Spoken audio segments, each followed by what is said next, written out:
Alors sachez que son fils a fait la formation, je l'ai connu en première. Son fils avait fait Dauphine jusqu'en 2011. Et en 2011-2012, il a fait le pole trading USSK, qui aujourd'hui est reconnu comme une des meilleures formations en France, et peut-être un peu ailleurs, parce qu'il faut savoir qu'en France, on a des magnifiques formations en finance. Et c'est pour ça d'ailleurs qu'on a plus de 320 000 personnes françaises, d'origine française, ou ayant fait leur formation en France, qui travaillent à Londres. Voilà. 5e ou 6e ville de France, c'est Londres. André, je passe la parole à l'intervieweur. D'accord, donc t'as chauffé un peu la salle, c'est très bien. Alors, ce que je voulais dire, c'est que Georges a tout à fait raison, on peut faire du trading et des marchés sans avoir de connaissances.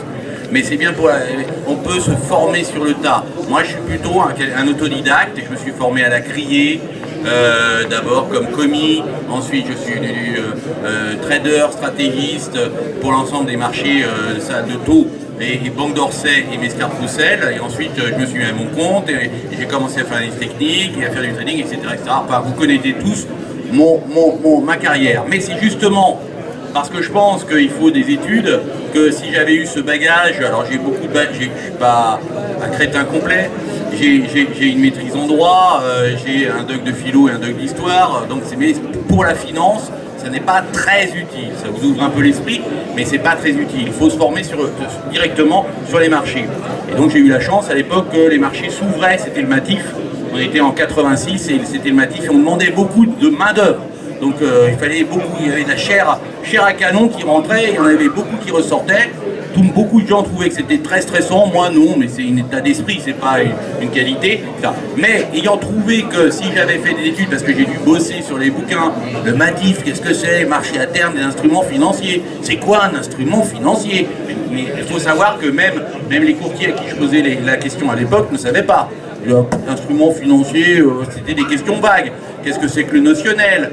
Qu'est-ce que c'est que quels sont les OAT du gisement qu'on va choisir? Quels sont les facteurs? Les options, on comprend des options. J'ai été floor manager des options, les premières options sur Matif en 88, 89, 88, 89, 88, c'est ça? 88, et donc, nous, on avait l'équipe, et moi j'étais le floor manager de l'équipe d'options, donc comprendre les Grecs, tout ça, j'ai dû me former par moi-même. Donc on peut le faire. Mais c'est plus long, c'est plus difficile. Et donc c'est pour ça que, ayant compris ça, dès que mon fils est né, quelques années plus tard, je lui ai dit, c'est là-dedans que tu dois te pencher. Donc Dauphine, c'est très bien, comme maintenant, moi je suis même professeur. Vous voyez, avec peu de bagages, je suis devenu professeur à Dauphine en licence et sur l'analyse technique et licence d'économie, mais la matière analyse technique, et en master d'économie sur la matière trading forex. Donc toutes les portes sont ouvertes, mais vous gagnez du temps en faisant des études évidemment. Et donc mon fils a fait Dauphine et son Master 2, il l'a fait à SSCLA avec Georges Castel, avec Gérard Sagnier à l'époque également, et beaucoup d'autres qui sont très intéressants, très passionnants, etc. Et maintenant aujourd'hui, il n'est pas là aujourd'hui, souvent vous le connaissez, vous l'avez dû le voir souvent dans le salon, et il gagne des fortunes. Il n'aime pas que je dise ça, mais il gagne des fortunes à Londres. C'est même indécent. Donc ça veut dire qu'il faut aller à Londres, c'est pas en France, malheureusement, la France, au niveau des emplois, c'est très difficile. Alors, il faut faire SSCLA, il faut faire Dauphine, il y a 203, il y a SSCLA, il y a l'ESSEC aussi également, il y en a plusieurs qui sont très grands, tout à fait reconnus dans le classement SMBG, qui tiennent le pavé, c'est l'un, c'est l'autre qui se dépassent par année, et donc vous pouvez le faire, vous avez le stand des SSCLA, ceux qui sont renseignés, pour leurs enfants ou pour vous-même, etc. Et donc, il est maintenant à Canary Wharf. Canary Wharf, c'est l'équivalent de la défense pour nous, avec toutes les finances, toutes les banques, JP Morgan, Barclays, HSBC. Lui, il est chez Barclays, il était chez HSBC avant, maintenant il est chez Barclays. Et ça marche très très bien du tonnerre. Donc, c'est très bien, c'est la vraie. Alors, on va essayer, tout ça c'est pour vous expliquer un petit peu que j'ai de très bonnes relations avec Georges, on se connaît, et même à une époque on aurait pu se connaître plus dans le passé, on se connaissait pas, mais on était certainement très peu éloignés. Alors historique un peu, on va essayer de mieux te connaître, on va se tutoyer, hein, comme on tutoie en réalité, donc on va pas faire semblant de se vous voyez.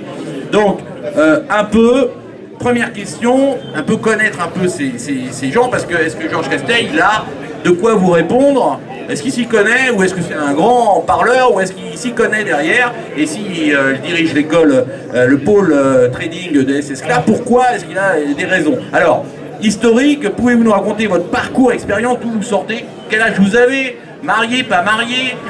Qu'est-ce qui vous a amené à la bourse, à la finance? Vous faisiez autre chose avant? Agriculteur, quoi. Et comment c'est venu la finance? Alors, merci André. Donc, André Malpel, ancien du marché, moi aussi. Papa donc de Jean-Charles, promo 2012, de ce que l'on appelle aujourd'hui le pôle trading SSK. Alors, moi-même, Georges Castel, 54 ans, 7 mois et 1 semaine exactement aujourd'hui. Voilà, 16 février 62, ça fait donc. Voilà, même quelques mois, octobre 63, je crois, oui, voilà. Donc je suis né le 16 février 62, ce jour, quelques jours après Sharon, vous voyez, c'est pas très drôle ce que je raconte. C'était le 8 février 62, donc le 16 février 62. Alors, les gens plus âgés passent. Alors, la fibre financière. Alors, la fibre financière, c'est d'abord la passion de l'économie, de la finance. Donc au départ, moi je suis un Pyrénéen d'origine. J'ai fait mes études à Bordeaux avec le grand professeur Marc Bertonèche, qui est prof à Harvard maintenant depuis 20 ans, mondialement connu, c'est mon mentor. C'était quelqu'un d'exceptionnel en finance. J'ai eu la chance de l'avoir à Bordeaux, donc j'étais à l'université. Hein, moi j'ai perdu mon papa à 15 ans, on n'est pas là pour pleurer, on a dû travailler dur. À l'université, soit vous êtes premier, soit vous êtes dernier. J'ai été plusieurs fois major de promotion, donc ça quelque part, croyez-moi que quand on fait l'université, souvent on n'est pas dans cet état d'esprit-là. Mais que quand vous êtes dans un état d'esprit d'être le major, alors déjà il ne faut pas le dire en France, parce que c'est très mal vu, mais il faut le faire. Et déjà vous vous donnez les moyens d'être un gagnant. N'oubliez pas qu'un gagnant, c'est quelqu'un qui sait ce qu'il fait quand il perd, alors qu'un perdant, quand il gagne, il ne sait même pas ce qu'il doit faire. Donc, parcours économie, éco-gestion. J'ai eu donc mon baccalauréat en 79, donc ça fait longtemps. J'étais au collège et au lycée Jules Ferry de Mérignac, vous voyez, je viens de loin. J'étais très loin de ce monde-là. Dans mon collège et mon lycée, il y avait un certain Nicolas Canteloup, qui était en 6e quand j'étais en 4e. Pour la petite anecdote. Et évidemment, on ne le connaissait pas à l'époque et il n'était pas chauve. Ensuite, donc, Université de Bordeaux 1, éco-gestion. Ensuite, j'ai eu un prix de thèse en 1987, Maurice Varsano. Maurice Varsano était le fondateur du groupe Sucre et Denrées en 1952, où j'ai travaillé par la suite.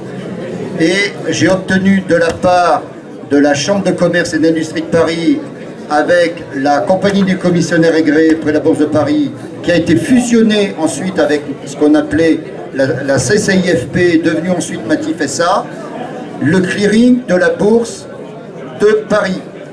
Donc j'ai eu ce prix qui était présidé par le professeur Yves Simon, qui est tout en venant de ma province, et j'en étais très content. Ça m'a permis de rentrer dans le groupe Sucre et Denrées.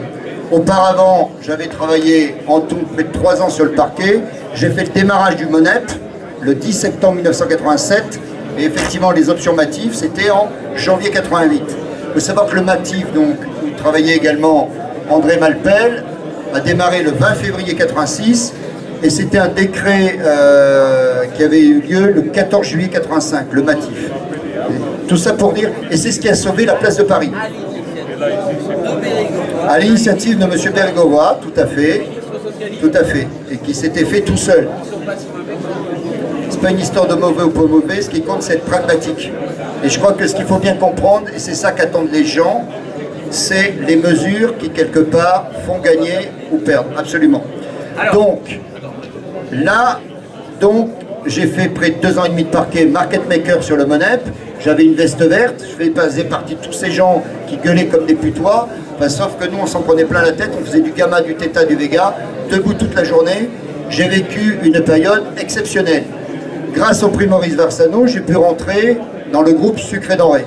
Le groupe Sucre et Denrées, leader mondial du sucre, de négoce international. Là j'étais monsieur option, toute option, forex, cacao, sucre, pétrole.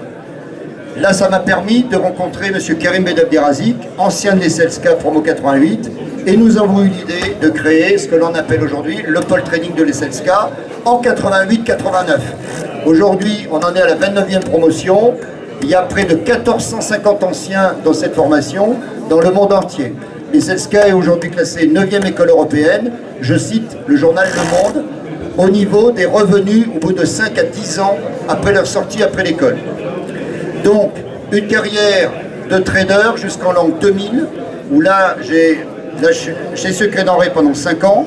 Ensuite, j'ai rejoint le groupe Société Générale. Et ensuite, j'étais à la Banque Worms, où j'étais responsable de tous les dérivés, que ce soit change, taux et actions. Ensuite, pour des raisons personnelles, privées, j'ai effectivement rejoint à temps complet l'ESSECA comme directeur des études en septembre 2000. Et aujourd'hui, je m'occupe de mes étudiants avec un grand bonheur. Donc, pour résumer, 16 ans de direction d'études d'une grande école de commerce, aujourd'hui l'un des leaders en France en finance de marché, et 15 ans de trading. Donc, ça fait à peu près 30 ans de travail. Sinon, au niveau personnel, marié, divorcé, remarié, et au total 6 enfants. Donc nous avons contribué, je dirais, aux retraites par répartition structurelle. Merci. À l'effort de la nation, très bien. Alors, on te connaît un peu mieux, on a maintenant un peu ta carrière, on voit que tu es un ancien, un vieux de la vieille si je puis dire, comme moi, tu as pas mal roulé la bosse, tu en as vu des vertes et des pas mûres. Alors justement, dans les vertes et les pas mûres, l'anecdote, qu'est-ce que tu as vu qui t'a vraiment laissé bluffer, voilà, bluffer, laissé pantois, t'es dit, merde, là, vraiment exceptionnel. Alors pas forcément performance, ou on perd quelque chose. Alors je vais vous dire, c'est un moment extrêmement précis, 17 janvier 1991, 0h42. Vous entendez bien, minuit 42. 17 janvier 91, minuit 42. Si vous avez des souvenirs, c'était la fin d'embargo du 15 janvier 91. Je vous rappelle quand même que le 2 août 90, le Koweït avait été envahi par l'Irak. Bon, c'était la première guerre du Golfe, comme on disait à l'époque. Enfin non, justement, on ne disait pas la première, puisqu'après, il y en a eu une deuxième. Et le pétrole était à 41,87 $. 41,87 $ le baril. Je vous rappelle qu'en octobre 90, il était à 13 $, un peu plus de 13 $ le baril. Donc octobre 90, octobre 90, 13 $. Janvier 91, le 15, 16, 41,87 $. Donc déjà, ça a quasiment quadruplé en l'espace de 3 mois. Il y avait des volatilités, vous êtes bien assis, de 250%. Et les gens achetaient. Parce que n'oublions jamais ce que je disais à monsieur tout à l'heure, qu'un prix, s'il y a des cotations d'options à 250% de volatilité, c'est parce que certes, il y a des gens qui proposent un prix de vente à 250%, mais c'est qu'en face, il y a des acheteurs.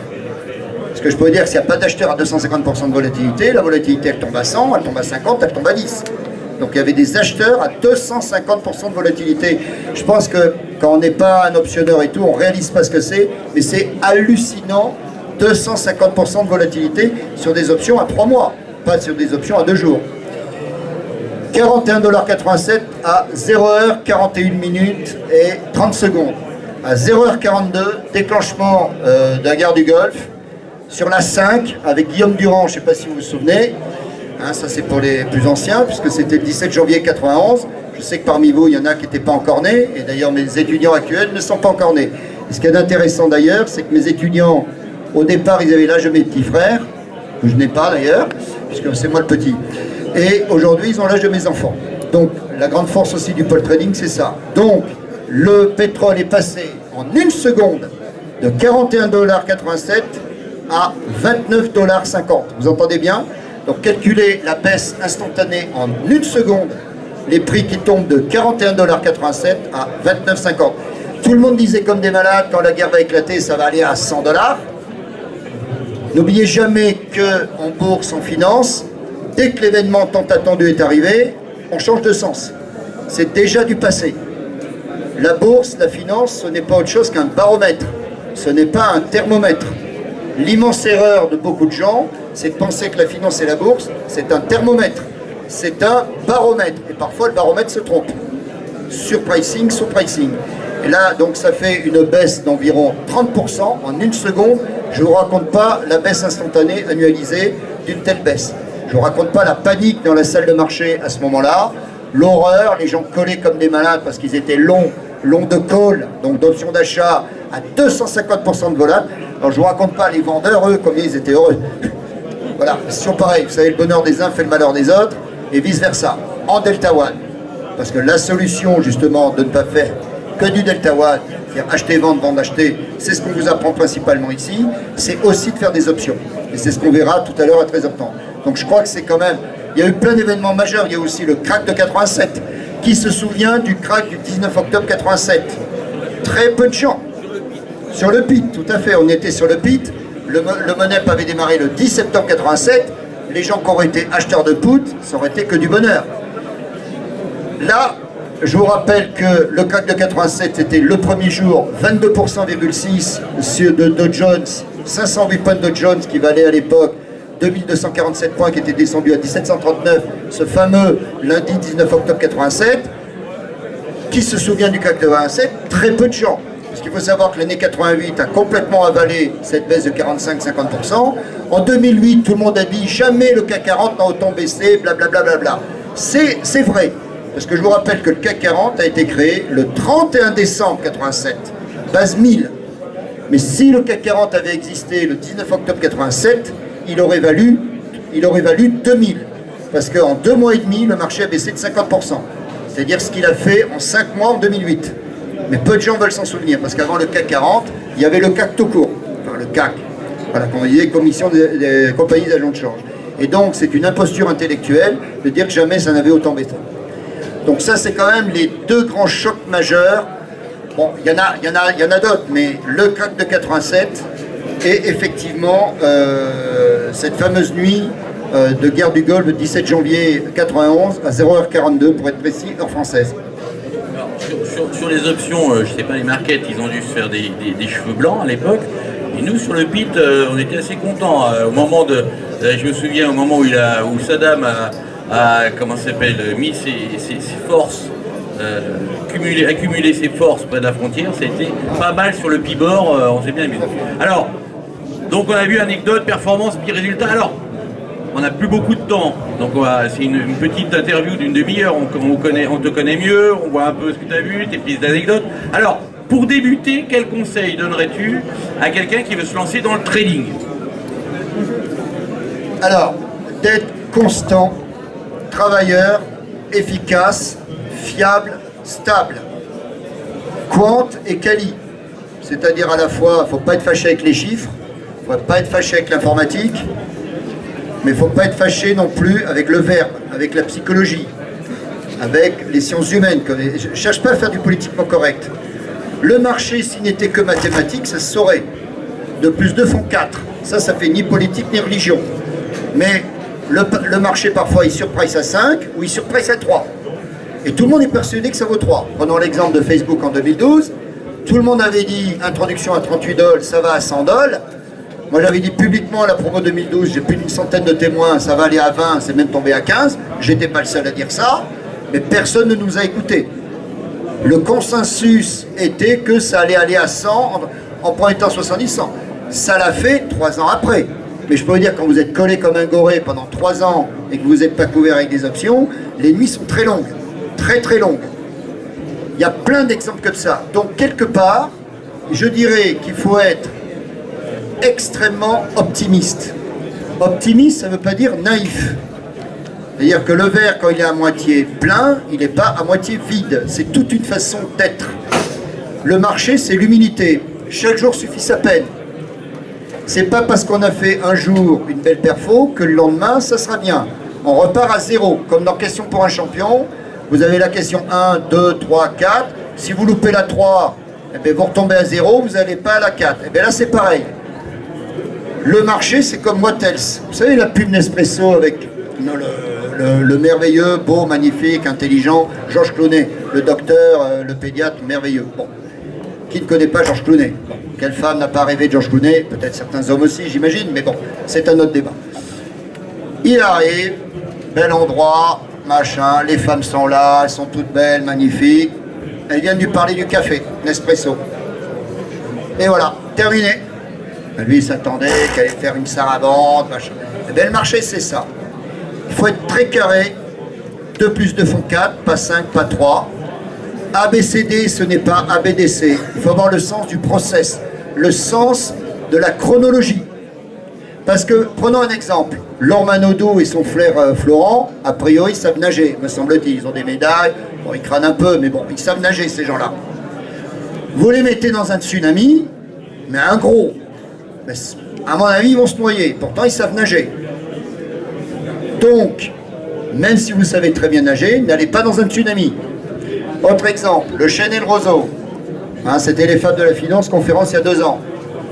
Vous jouez au chêne, vous êtes grand, vous êtes fort, vous êtes beau, vous êtes condescendant en plus avec le roseau. Il dit, oh, t'es petit, t'es faible, tu te plies, oh, quel malheur. En plus, vous voyez, il se la joue grand seigneur. L'autre lui dit, mais t'inquiète, il n'y a pas de problème, tout ça. Une immense tempête arriva, le chêne tombait si fort, tomba, le roseau plia, mais ne rompit pas. Donc la finance, c'est l'art de la survie. C'est pas vivre, c'est survivre. Même si vous avez des millions, voire des milliards, il faut être dans une culture du survivant. C'est comme si vous raisonniez, comme si aujourd'hui était votre dernier jour. Donc c'est le plus beau, puisque c'est votre dernier. Comme une option européenne, à l'échéance. Sauf que le lendemain, elle est encore là. Voilà la façon qu'il faut être. Quant, quali, avoir une façon d'être. Et c'est pour ça que pour les recrutements de traders et de gérants et autres, il faudrait qu'il y ait des tests psychiatriques, oui, je dis bien le mot, un peu comme les pilotes de ligne. Vous vous souvenez le gars de Germanwings qui allait se suicider tout seul dans son coin? Où sont les critères d'évaluation humains par rapport justement? Eh bien justement, dans nos métiers où il y a énormément d'enjeux, les recrutements psychologiques, psychiatriques, pour voir si les gens ne vont pas péter un câble, comme on dit familièrement, ça ne va pas arriver. C'est ça qui est extrêmement important. Donc, caractère psychique très fort. Quelque part, avoir une capacité de rebond exceptionnelle. Comme dirait Cyrulnik, capacité de résilience exceptionnelle. C'est-à-dire que quand vous prenez une très mauvaise semaine, je peux vous dire que le week-end est très mauvais. Eh bien, lundi matin, il faut repartir. Et quand vous êtes sur les options Forex, c'est 24 heures sur 24. Vos options, vous les quittez le vendredi soir. Le lundi matin, si vous n'avez pas pris vos dispositions sur le Forex, ben, je peux vous dire que le Theta fait son œuvre, le Vega aussi. Vous ne vous retrouvez pas avec le même book. Ça bouge tout le temps. Donc, extrêmement déterminé, travailleur, efficace. Et plus vous serez ainsi, dans la durée. D'ailleurs, en général, qui sont les grands champions? Les Warren Buffett, les Soros, qu'on aime ou qu'on n'aime pas. Mais les grands de ce métier, de ce milieu, c'est la performance, le track record dans la durée. Donc être à la fois sprinter et coureur de fond. Ce qui fait partie d'ailleurs de la méthodologie du pole trading. Beaucoup de travail, beaucoup d'examens. Et à la fin de l'année, quand tout le monde est bien crevé, comme des playoffs, un marathon d'examen, on refait tout depuis le début de l'année. Parce que ça n'allait pas. Voilà l'état d'esprit dans lequel il faut être pour être dans ce métier. Merci de votre écoute. On va arrêter là parce que avec Georges, on pourrait rester toute la journée, mais l'interview doit s'arrêter.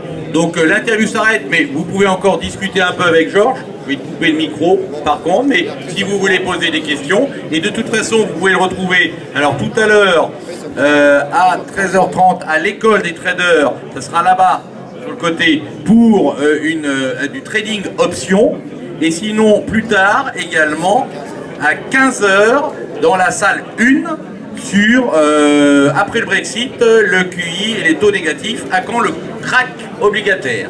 Voilà, je vous laisse, je vous remercie, et sinon vous pouvez toujours retrouver SS Class sur le stand SS Class. Merci, bonne journée.